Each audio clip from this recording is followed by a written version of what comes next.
incarner institution yooyu noonu léegi boo gisee tey institution yooyu noonu et surtout la présidence de la République démb ab bataaxal et ce qui est paradoxal mooy Madiambal Diagne moo ñu ko yëgal Madiambal Diagne moo xëy pondre benn lettre et c'est authentifiant lettre bi présidence de la République la jógee effectivement c'est une lettre authentique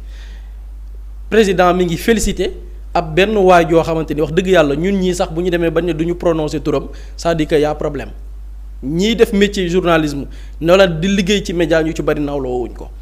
bind ab livre président di ko ci félicité et dañ naan président buy félicité ñan la war a félicité ñoo xamante ni est-ce que tey bu ñuy xool ci wàllu parcours les auteurs est-ce que c'est des personnes de mauvaise foi ki président di félicité moo fi waxaloon lu dul dëgg l'ancien président de l'Assemblée nationale El Malick Ndiaye ne marché oto yi ñuy tudd assemblée El Malick Ndiaye da koo jox koo xam ne dañ ko tudd ci wàllu corruption muy dossier Ismaïla Madior Fall ba Cheikh Gueye mu ñu tuddoon ne doon jéem a corrompre Ismaïla Madior Fall mu ne Cheikh Gueye moomu la El Malick Ndiaye jox marché bi te du dëgg da ko inventé de toute pièce ba ñu tëj ko ci ba condamné ko ci cette même personne bi président di félicité ci reddition des comptes bi ñuy wax te président de la République Bassirou Diomaye Faye digga woon ko bi ñu ko tàmbalee avec des rapports exploitation des rapports de la CENTIF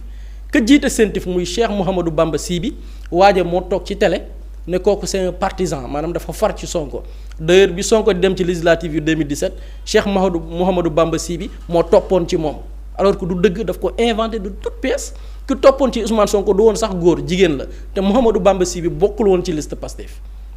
donc nga gis ni ki président di félicité ci wàllu moral même bu bëndee livre sax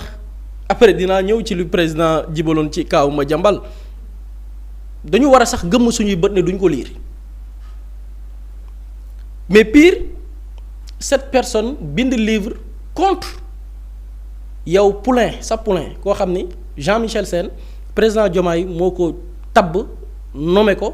mu jugee France bàyyi liggéeyam ñëw pour servir son pays benn groupe benn clique le système une mafia dajaloo ànd ak ay journalistes ay médias ay hommes d'affaires clique boobu yëpp dajaloo songandoo cette même personne pendant 2 ans une campagne de diabolisation bien orchestrée le président tey di féliciter un des acteurs ci ñu doon mener cette campagne de diabolisation parce que ce qui est grave dans la lettre du président lan la président wax parce que Mary Teuw Niane moo ko signé mais Mary Teuw Niane dafa jottali kàddu président de la République mu ne président de la République m'a demandé de vous transmettre ses vifs remerciements ainsi que ses félicitations pour cet ouvrage qui témoigne de votre engagement républicain à la transparence et à la bonne gouvernance il y a 2 mots clés dans cette lettre de la présidence de la République muy transparence ak wàllu gouvernance livre bi ñu koy bind xam nga livre bi ni mu demee dañ ne dañoo def une enquête sur le dossier Azer pour leeral 37 milliards yi déjà ci présentation bi dañoo def fausse route en effet du enquête collecte la de témoignages et ñan la ñu jël pour ñu témoigner dama ne dama retenir 2 mots clés ci le président lettre bi mbind muy transparence ak bonne gouvernance ci wàllu bonne gouvernance ci livre bi président di jébbal ay félicitations am dañ ci interviewé ñaari nit ñoo xam ni ki ko bind moom ñooñu la ànd ak lëkkaloo ak ñoom ci biir dossier bi kenn ki muy Thierno Alassane Sall Thierno Alassane Sall tey waa ji daf ko recueillir ces témoignages dans ce livre Thierno Alassane Sall quand on parle de l'électrification et de la bonne gouvernance Macky Sall daf ko nommé en juin 2015 ci nguuru Macky Sall Thierno Alassane Sall jibaloon naa ko fi dossier Mina distribution moo nekkoon ministre bi ñu dénk wàllu énergie décembre 2015 ñu signé ak entreprise boobu noonu un marché de 60 milliards bu war a électrifier 1444 villages ci marché boobu noonu ñu waroon ko exécuter entre 12 et 16 mois maanaam au maximum 1 à 4 mois maanaam marché bi juin 2017 la waroon jeex ba avril 2025 boobu Thierno Alassane Sall moo yilifoon Azer marché bi 368 villages la ñu waroon électrifier ñu ne la cette personne a participé dans ce livre bi nga xamante ni c'est un livre de propagande on nous parle de bonne gouvernance de transparence alors que ña participé ci livre bi ci wàllu bonne gouvernance ak transparence dañu war a indi ay leeral ci li ñu leen dénkoon muy président ci ban livre lay félicité livre boo xam ni ça parle nee nañ scandale 37 milliards Azer ñu ne la ki bind livre bi ci kan la sukkandiku kan moo ko jàppale ci livre boobu waajee ko wax de ki bind livre bi mu ne kuy woy ci turu Baba Diallo Baba Diallo en fait moom la Jean-Michel Sène remplacé ci bopp ASER 37 milliards yi ngay dégg Baba Diallo moo bàyyi bañ ne ñaari fan des na ci élection présidentielle le 22 mars 2024 Baba Diallo 37 milliards yi ngay dégg Baba Diallo moo ko def maanaam le scandale ASER s'il y a scandale Baba Diallo moo ko tàmbali parce que moo bàyyi bañ ne ñaari fan moo des ci élection présidentielle ñaari fan le 22 mars biñ ne ginnaaw suba la ñuy dem sénégalais kenn talul woon sax lenn lu dul élection vendredi aljuma Baba Diallo def ay ordonnancement demande de paiement boog jébbal ko pour ñu fay 37 milliards yi ngay dégg tey bi ko Baba Diallo di def demandé wul est-ce que entreprise espagnole bi xam nga tey dañuy wax naan est-ce que amoon na ay assurance est-ce que déposé na ay assurance au niveau de la SONAC Baba Diallo moo waroon def vérification yi defa ko lettre yaa ngi nii Baba Diallo moo ko def c'est-à-dire président de la République livre bi muy félicité di ci jébbal félicitation kii moo ànd ak waa jooju noonu président di félicité ne dañoo bind ab livre ci tappale te ki bind bokk ci livre bi mi ngi nii moo def décaissement 37 milliards yi et le président de la République nous parle de transparence Baba Diallo mii moo waroon def étude d'impact environnemental yi maanaam village yi ñu war a yóbbu courant bi ndax liggéey wa càmbar gox ya est-ce que am na des obstacles bu ñu waree samp poto yeeg indi courant yi Baba Diallo moo ko waroon def ko di profiter pour génne pourquoi parce qu'il fallait que ñu gaaw valider les paiements pour que Seydou Kane mën a am sa part du gâteau livre bi le président di féliciter ki ko bind te ña ca ànd mu bind ko mu nekk une campagne bien claire ñëpp xam lan moo ko sous-tendre ña ca bokk ñoom ñoo waral scandale bi et le président de la République nous parle de transparence tout ça dans un livre boo xamante ni tout ça pour qu'à la fin l'auteur nous dit à la fin de son livre fu 37 milliards yi jaar ana enquête ana rigueur c'est-à-dire que voilà un torchon je dis un torchon nit bind ko ak tappale ya mu àndal ànd ceeg ña bokk ca tappale ba nag dem jébbal ko présidence de la République présidence jël temps moom ne dañ leen di féliciter lii moo scandale ci dossier bii nii li ci gën a grave on parle de présidence de la République la présidence de la République a tous les renseignements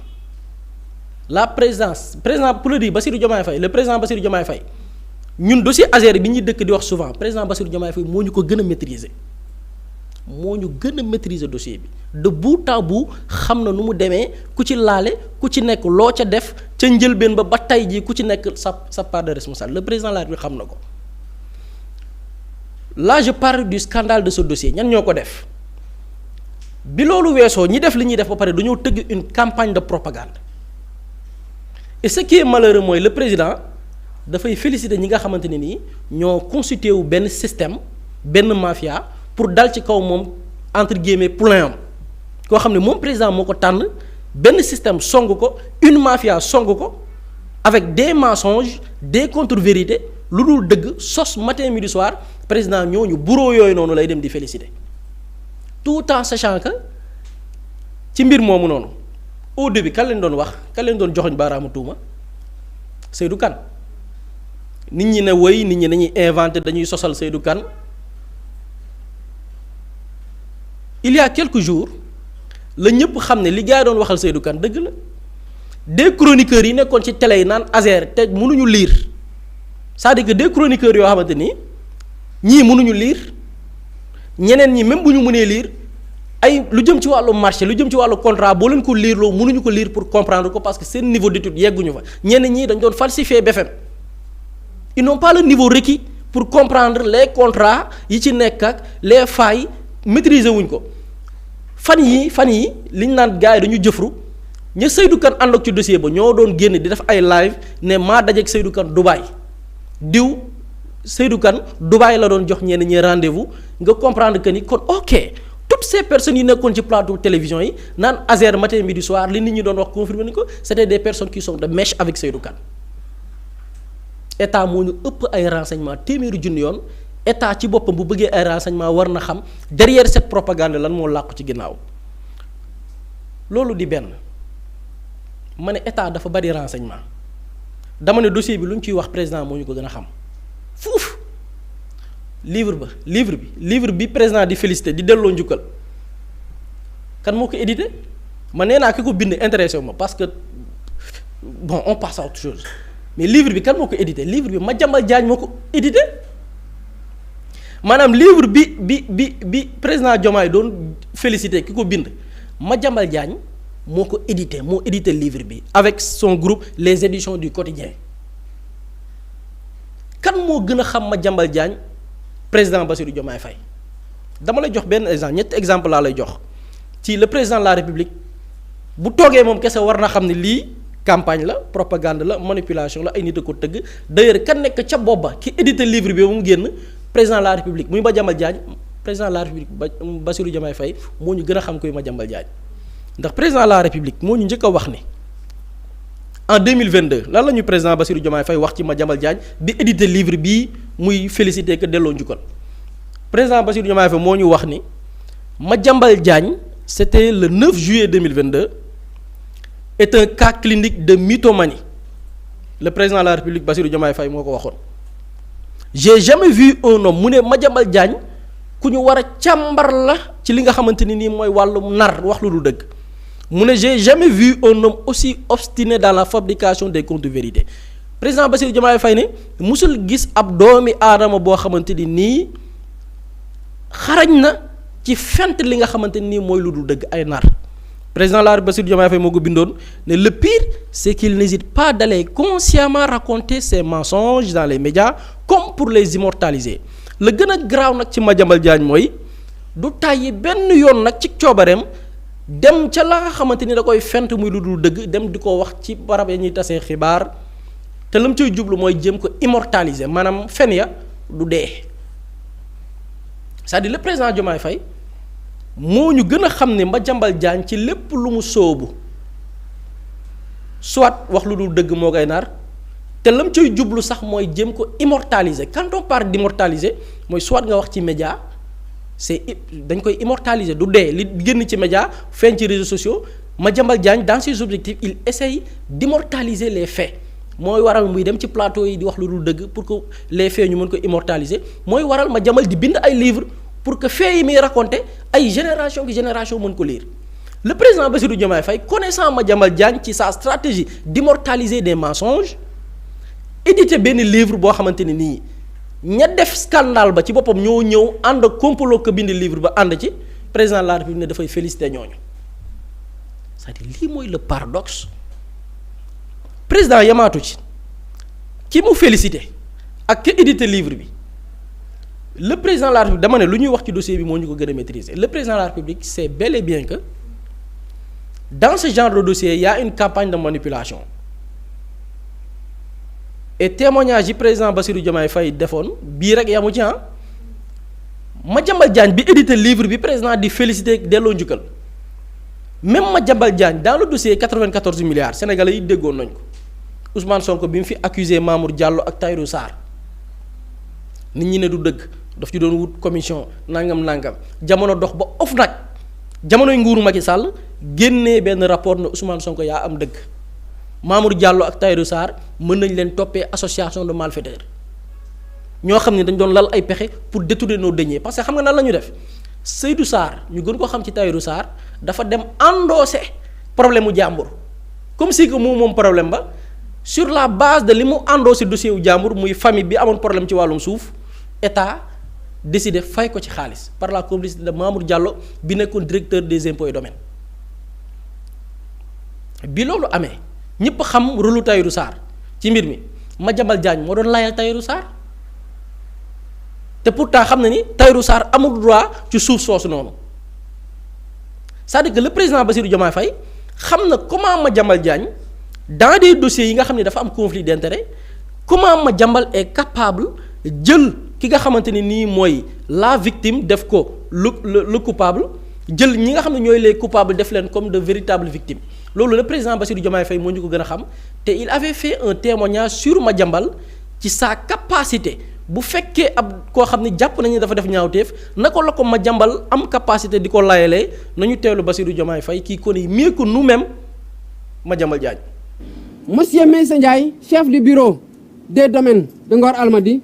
est l'exproprié même, qui n'a jamais été propriétaire, qui n'a jamais un quelconque don droit sur le titre, à savoir Seydou Sarr. Mais Madiambal ne vous dit pas ça. Madiambal veut faire croire aux Sénégalais que les 94 milliards sont dus à la famille. Et dans sa tribune, il met ça en note de la rédaction pour le préciser. C'est là où se trouve la manipulation et le mensonge grossier. Fii président dañuy misaalal comment Madiambal est fort dans des mensonges et dans des contre-vérités parce que dans le dossier des 94 milliards fexe na ba présenter Seydou Kane comme koo xam ni mooy l'ayant droit moo am sañ-sañ ci suuf nga xamante ni moo jur 94 milliards yi donc président de la République xam na ni Madiambal dans ce genre de dossier comme Azer bu demee ni moom mooy éditer livre bi ñuy génnee moom xam na ni président de la République il est conscient que Madiambal Diagne du verser lu dul dans la manipulation déjà le fait que cette même personne édité benn livre rek waroon na jur ñaaw njott ci livre bii la ko tax a jóg muy manipulation pure et dure le président de la République connaissant Madiambal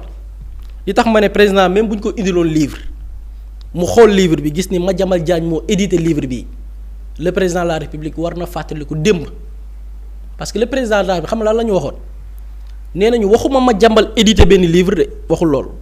président de la République waxul Madiambal wax ay waxam waxul loolu président de la République waxul Madiambal ànd ak ay nit est-ce que war nañ wóolu nit ñi Madiambal di àndal waxul loolu mais président dafa ne Madiambal ñàkk koo wóoloo yegg na ba ci bu ñu nee julli jumaa jot na bu ñu ko Madiambal waxee ñun duñ julli ci nañ ko teewlu dellu si waat ci plateau bi. ñun bu ñu waajoon jumaa sax Madiambal Diagne ne lu tax demu leen julli ji jumaa vendredi boobu dañ koy fomm. te fomm ko la yoon oui parce que il ne nous veut pas du bien wax na ko assumé na ko il ne nous aime pas. mais il s'assume. oui moo gis nga ku mel noonu nag problème non ku mel noonu nag lu mu la wax ko rek bu ko wax. ñoo ko teeloonoo le président la nee na Madiambal même bu waxee dara maanaam mu wax même du ñu seet ba xam dëgg la am du dëgg ñun duñ ko wax parce que lan bëggalu leen lu baax bu nee bëggalu leen bu baax mooy ñoom waa Pastef Madiambal bëggalu leen lu baax ba bu leen ne julli jumaa jot na sax duñ dem julli ji ndax wóoluwuñ ko donte dañuy faat waxtu sax duñ dem julli ji président en 2026 ñu jébbal ko un livre boo xam ne Madiambal Diagne moo ko édité waxuma la Madiambal la wax de julli jumaa jot la am jotul Madiambal moo édité livre bi te xam nañu livre bi c'est un livre de propagande président de la République Bassirou Diomaye Faye qui nous dit que par le biais de son chef de cabinet Mary Teuw Niane le chef de l'État m'a demandé de vous transmettre ses vifs remerciements ainsi que ses félicitations pour cet ouvrage qui témoigne de votre engagement républicain à la transparence et à la bonne gouvernance ku ci nekk gisal nga sa bopp où se trouve l'erreur ce qui est pire man li ma dérangé ci mbir bi li ma ci c'est normal là on est humain li la ciy métti mooy le président de la République am son poulain muy Jean-Michel Sène Jean-Michel bi ñu defee interview ak moom xam nga lan la yaayam daf ko woo ci néeg da ko coow li bari na est-ce que sa dund bi nga nekkoon en France gënul lii parce que yaa ngi nekkoon en France di liggéey di toppatoo say waajur di toppatoo sa njaboot kenn coowu la kenn mbambu la nga nekkoon sa jàmm on vivait bien mu ne ko du dellu ginnaaw ci lii parce que engagement pour dëkkam la moo tax mu jugee France ñëw Bassirou Diomaye Faye jëlee xale boobu noonu France indi ko Sénégal mu bàyyi léppam ay mafieux je dis bien et je pèse mes mots des mafieux médiatiques affairistes songu nit ki pendant 2 ans wax lu dul dëgg sur wax lu dul dëgg feinte sur feinte une sur une manipulation sur manipulation le président de la République musuma ko dégg mu féliciter Jean-Michel ci assaut yi muy dëkku contre attaque yi nga xamante ni nii mi ngi koy subir de part et d'autre mais mafia yooyu noonu dajaloo ba tëgg seeni livre nag ànd ci ne danoo booloo coalition bind livre président de la République dem féliciter ñooñu lii ce n'est pas politique ce n'est pas gon lii c'est l'humain Et je pense que les Sénégalais peuvent témoigner comment on est arrivé à cette situation. Comment on gère ce pays. Une institution comme la présidence de la République, quand on parle, on nous parle de respect. Mais est-ce que l'institution se respecte? C'est la grande question. Est-ce que l'institution se respecte? La réponse est claire et je pense que ku ci nekk xam nga tontu yi. jërëjëf Boury am na solo ci leerale Pape Samba naka la ñu def ba yegsi fii ndax livre bi ñu bind ak ñi président jël tey di leen féliciter boobu le livre mënees na cee wax transparence ak lii di bonne gouvernance ba tax muy féliciter ña ko def. En fait ce qui est extraordinaire dans ce dossier li tax mu gën a doy waar mooy ça concerne l'Azer. Jean-Michel mu ngi wax ci dossier Azer bi depuis 2 ans. Jean-Michel il appartient à qui? Voilà, à quelle entité? Mooy l'administration. Administration bi kan moo ci gën a kawe mooy le président de la République. Jean-Michel Sène moom mu ngi défendre l'État du Sénégal et l'administration depuis 2 ans sur un dossier boo xamante ni c'est un projet d'État d'électrification rurale boo xamante ne ay nit dañoo toje xaalis bi. Jean-Michel Sène arrêté loolu. Depuis 2 ans Jean-Michel Sène mu ngi wax ci mbir mi dem ARCOP dem Cour suprême mujj ko jox dëgg mu am toute une cabale médiatique boo xamante ni am na di fàttali l'agent judiciaire de l'État moom moo plainte pour la fausse quittance là de plus de 900 millions topp AEPA au Sénégal bu Seydou Kane agent judiciaire de l'État ça n'a rien à voir avec Jean-Michel Sène. kooku il défend l'État du Sénégal ñu ne am na une fausse quittance de plus de 900 millions par pôle judiciaire financier gis loolu agent judiciaire de l'État ne ñoom partie civile lañ c'est-à-dire que État du Sénégal di def loolu noonu yëpp pour récupérer ses deniers un livre bu ñëw pour daaneel toute l'argumentation de l'État et de ses démembrements par la voix de Jean-Michel Sène ñëw di wax ni gars yi dañoo toje xaalis bi c'est l'État qui est en faute parce que si Jean-Michel Sène est en faute c'est l'État du Sénégal qui est en faute parce que Jean-Michel Sène liggéeyul pour boppam day liggéey pour son ministère de tutelle day liggéey pour l'État du Sénégal ñu ne la ci loolu yëpp pendant 2 ans le président de la République n'a jamais parlé du dossier de l'Azer il n'a jamais affiché un soutien public à un jeune directeur parce qu'il faut qu'on rappelle les faits Jean-Michel Sène c'est un jeune directeur ou l'un des plus jeunes directeurs depuis ba ñu amee administration ba léegi il n'avait que 30 ans bañ koy nommé ñu ne ñoom dañoo bëgg jëli ji ay jeunes yu nekk ci diaspora bi pour ñu ñëw participer à la construction de ce pays mu ñëw di faire face à un lobby parce que c'est un lobby bi nag ñëpp ñu ngi ci homme de médias yi homme politique yi dégg nga Jean-Michel Sène ne la benn kilifa moo ko woo fekk Seydou Kane mu ngi fa ñu ne ko affaire yi teg leen ci suuf donc c'est un lobby. Chaque jour bu ñu waxee dossier Azer on fait ay 15 wala 21 yoo xamante ne ñu ngi jëm ci Jean-Michel Sène donc le président de la République xam na dossier bi c'est-à-dire que dossier bi c'est pas un dossier boo xamante ne mënul wax ni xamu ko mais on te dit que le président de la République félicite un ouvrage boo xamante ni day dal ci Jean-Michel Sène buy wax ni État du Sénégal maanaam dañoo nëbb xaalisu nit ñi dañoo nekk di protéger José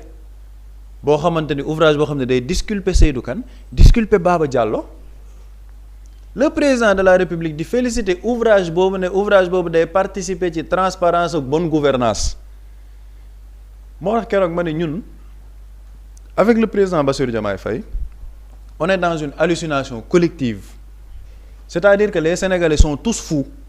et moom c'est un génie incompris parce que lii xel moo ko nanguwul c'est-à-dire que yow tu laisses un gars bu nekk sa administration di liggéey mais un des dossiers les plus durs de notre pays là ci état bii ñu toll c'est l'électrification rurale par rapport ak marché yi ni ñu ko doon joxe ak ni ñu ko tojee et puis l'électrification rurale est un domaine très important par rapport ak yan domaine capital humain bi ñuy wax ak le fait que ñu mën a connecter toutes les zones là xam nga ñu ngi wax la fracture numérique bi balaa ngaa mën a def foofu internet électricité am fa donc ñooñu da nga leen a bëgg indi même dans la modernité yow kooku di liggéey loolu yëpp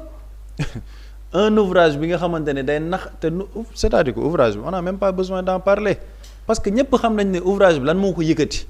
conférence de presse ouvrage bi gis nañ ñan ñoo fa nekkoon on te dit que Baba Diallo bi nga xamante ne moom moo joxe ordre de décaissement wu 37 milliards yi il a participé à la rédaction de cet ouvrage mais foofu normalement rek foofu on part sur une base biaisée en tant que chef de l'État sa administration nekk di lijjanti loolu jamais au plus grand jamais quand on est dans un état responsable doo jël position de manière publique ne yaa ngi féliciter borom ouvrage boobu même boo ko xalaatoon sax doo ko def parce que l'État doit être équidistant ci dossier boobu loolu la ñuy wax un esprit républicain mais malheureusement on est dans un pays boo xamante ne manifestement le président de la République dafa ne woon l'ordre politique ne supplantera jamais l'ordre légal sous mon magistère on est en train de vivre l'inverse instant yi ordre politique bi moo nekk di supplanter l'ordre légal parce que actuellement le dossier de l'ASER est en cours au niveau de la justice donc le président warul ñëw di féliciter livre boo xamante ni mais je suis désolé c'est un livre à charge ci ki nga xamante ni ci sa biir administration lay liggéeyee lan moo tax mu nekk ordre politique mais tout le monde le sait Jean-Michel Sène il appartient à la JPS Jeunesse Patriotique du Sénégal de Pastef Jean-Michel Sène nee na Sonko 2029 Jean-Michel Sène dàq nañ Ngagne Demba Touré mu def son poste di féliciter Ngagne Demba Touré donc Jean-Michel Sène je ne vais pas le soutenir au contraire ñiy dal ci kaw Jean-Michel Sène sax damay wane xalaat na respect bi sénégalais war a am ci institution ou présidence de la République parce que tu nommes porte-parole de la présidence de la République quelqu'un koo xamante ni des semaines en arrière mais il a menti allègrement en full HD sénégalais yëpp di ko déglu par rapport au projet de loi mu ne projet de loi yi dem na Assemblée nationale te mosu faa dem ñu toogaat des semaines après gis ne ay avant projet de loi la kooku nga ñëw dénk ko kaddu présidence de la République mais est-ce qu'ils respectent ñoom les institutions ba sénégalais war a respecter institutions yooyu et dans ce cadre là c'est-à-dire que gis nga am na benn bindkat bu ko doon wax mu ne la plus grande trahison d'un chef d'État ce n'est pas de se tromper mais d'oublier ceux qui lui ont confié leur destin loolu mooy la plus grande trahison d'un chef d'État mën na juum un président de la République mën na juum mais yow boo demee ba fàtte ñi nga xamante ni ñoo la xeexal ba jox la yow seen kàddu jox la seen destin là c'est la plus grande trahison d'un chef d'État mais qu'est-ce qu'on est en train de vivre ñépp ñi nga xamante ne dañ leen doon xalab ñoom lañu nekk di réhabiliter xam nga le président de la République moom moo bind ñun inventé wuñ man yàgg naa ko wax fii ci plateau bi sax ne le président moo joxe la plus parfaite définition de Madiambal Diagne mais c'est un cas clinique de mythomanie ne moom nar bi sax doyul day dem di ko wax ci médias yi mel ni daf ko bëgg immortaliser mooy loolu du dëñ mu ne Madiambal Diagne moom bu ne woon dañuy dem julli ji jumaa ñoom dañuy fomm julli ji kooku édité benn livre boo xamante ni c'est par rapport au deniers yow nga ni da ngay féliciter ouvrage boobu parce que ouvrage boobu day participer à la transparence et à la bonne gouvernance mais les Sénégalais boobu ban bët la ñuy xoolee seen président de la République moo tax keroog ba ma ko déggee mu ne amuñ droit tànkal nit ñi ci wax ju sew président en réalité yii nii la jàppee wax ju sew maanaam yi ñuy def nii yooyu la jàppee wax ju sew di ko fàttali ay waxam di ko fàttali ay jëfam di ko fàttali ay bindam en réalité loolu tànkalul sénégalais moom lay tànkal le président de la République parce que bugg ko dégg mais le président de la République mënul toog nag en 2021 ou 2022 2023 wax dara ci Madiambal Diagne réhabiliter Madiambal Diagne à travers un ouvrage te sénégalais duñ ko wax mais sénégalais ñoom moom seen xel président de la République mënul ñëw am lum ñu wax ci Antoine Félix Diome ci Amadou Ba ak keneen ñëw di leen réhabiliter sur la scène publique mënul ñëw ànd ak ay nit xeex léegi nit ñooñu la ñuy xalab di leen présenter comme lan boo xoolee seen élément de langage yëpp ñooñu la ñuy présenter comme ñoo xamante ni dañoo bëgg yàq réew mi ñoo xamante ni ñoom ce sont des va-t-en-guerre ñoo xamante ni amuñ xam-xam bëgguñ réew mi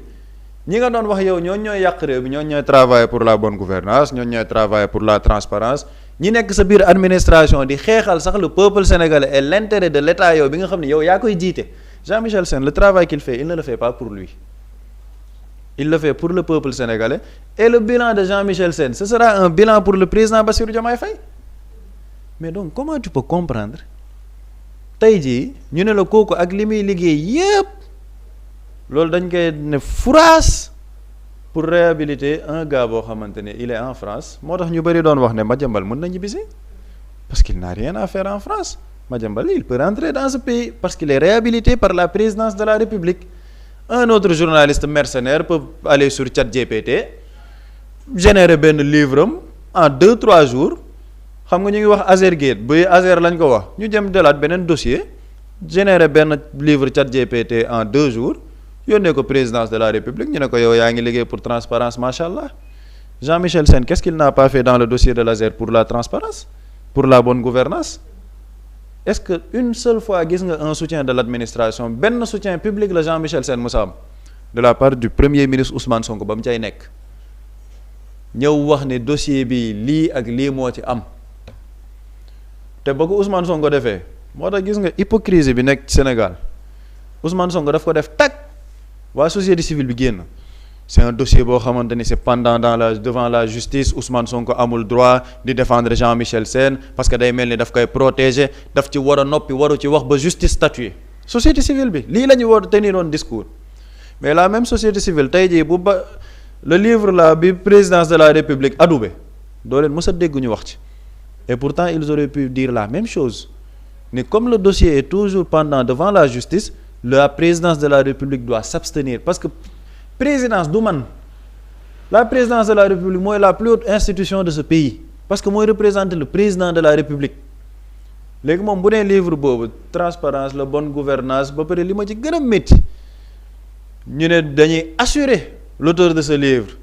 que seeni services compétents dinañ ko étudier méticuleusement mais c'est extraordinaire c'est-à-dire que ce pays on marche à l'envers li ci doy waar nag mooy j'ai l'impression que le président de la République xam nga parfois njiit dina dem quand tu n'as plus la confiance de ton peuple et que tu sens que tu n'as plus la confiance de ton peuple et que tu trahis ta parole tu as tendance à gouverner contre ce peuple-là maanaam yow lépp li ngay def peuple bi du ci gis boppam depuis quelques moments depuis quelques semaines nañ def micro trottoir ñu laaj sénégalais laaj leen ndax li président de la République di liggéey yéen a ngi ciy gis seen bopp mais loolu autocritique bu président de la République war a def la parce que c'est un président jeune élu à 45 ans porté par une majorité de la jeunesse ay jeunes 2024 man xam naa ci ñu bëri ñoo xamante ne ils étaient dans la diaspora ñu ne ñoom dañuy xalaat ñibbi ci Sénégal parce que actuellement il y a am na élan bu bees am na espoir bu bees dañuy bàyyi li ñu am yépp pour ñëw participer à la construction de ce pays loolu mooy élan bi amoon Sénégal surtout là au niveau de la diaspora mais tey jii diaspora boobu noonu tu penses que sous le régime du président Bassirou Diomaye Faye ñoom ils ont envie de venir investir au Sénégal jamais au plus grand jamais duñ ko def c'est pas par manque de patriotisme lañ ko dul def de mais il n'y a pas des conditions pour leur donner confiance puisqu'un jeune peut quitter la diaspora bàyyi tayle léppam ñëw di défendre état ak peuple sénégalais ñoom moom ki ko war a défendre di ko tayle di dem jàppale ñeneen ñi nga xamante ni ñoom